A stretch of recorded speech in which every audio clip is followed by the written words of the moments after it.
Hello and welcome back to lesson 27, the lesson on refraction, which is the bending of light or EMRs as they travel through different materials. If you look at the picture, of course, illustration 1, you can see that's a good example of refraction. The pen or pencil is half in water, half in air, and because of the difference in the density of the materials, the image looks somewhat distorted. This can be easily explained with a simple understanding of density. The more dense something is, the more difficult it is for an EMR to travel through it. So if you consider something that is very dense, like a diamond, it's going to travel slower through that. If you look at something that's not very dense, like a vacuum in space, it's going to travel much faster. The relationship between refraction and the properties of a wave were deduced by Snell. Wilbur Snell came up with the law of refraction, or aka the Snell's law. The formula for Snell's law is sine delta 1 over sine delta 2 equals n2 over n1 equals lambda 1 over lambda 2 equals v1 over v2. The relationship to those definitions are, of course, on the right, but it's a ratio of one property over another. The one thing that is a little tricky is the fact that n2 is over n1, so it's basically inverted compared to all other variables. While we've talked about many of these things before, such as light wavelength or EMR wavelength and the velocity, we haven't really talked about the value of n, which is the index of refraction. It can be referred to as the optical density, or really it's the density of the material. Going from the smallest value, which is 1, that's a vacuum in space, working way up to something very dense, of course, like a diamond. We can see the interplay of these variables if we just simply jump to an applet. So if you look here, we can see a flashlight shining in a straight line. Both mediums are a vacuum.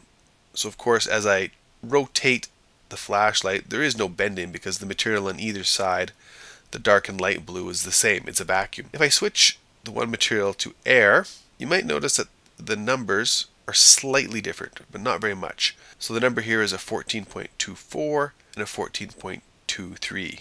Switching to more dense diamond, we see there's a much greater amount of bending. Going back the other way now, we see it eventually makes its way all the way back to a straight line.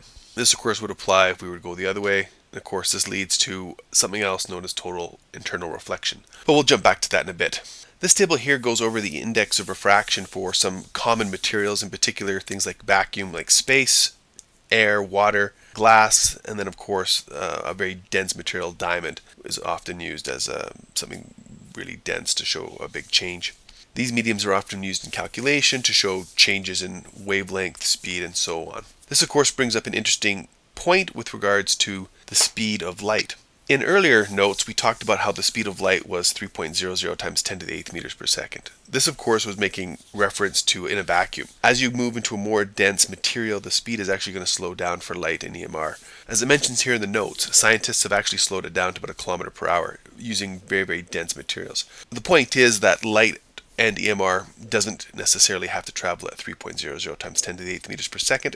However, that is the fastest in which it travels, according to Einstein. Now, jumping back to this applet, one of the easiest ways to understand Snell's law of refraction is to think of the line between the normal, which is the white line, and the ray as a speedometer. So if we take a quick look at this, just give ourselves an angle to work with. You can imagine this angle here, which is referred to as the angle of incident, like a speedometer. So as you travel from the normal to the line, it's got a certain speed. Here we have the water. The angle from the normal to the ray is the angle of refraction, and it's somewhat smaller. It should make sense that if you think of the speed of the wave traveling, it should have a faster speed in a vacuum and a much slower speed in water. This is kind of how I refer to or reference which way it should bend.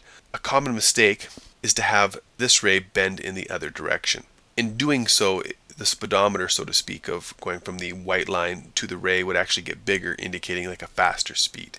Regardless of how you reference or keep track of it, the thing to remember, of course, is the angle is going to be greater in a less dense material, and the angle is going to be smaller in a more dense material. So for example, jumping to a diamond, we see that that angle is even smaller. Jumping to a less dense material, the speedometer gets bigger. Let's take a quick look at an example here. We have glycerin and water representing two mediums, and there's a boundary between them. We have a ray of light traveling in glycerin, hitting at an angle of 43 degrees.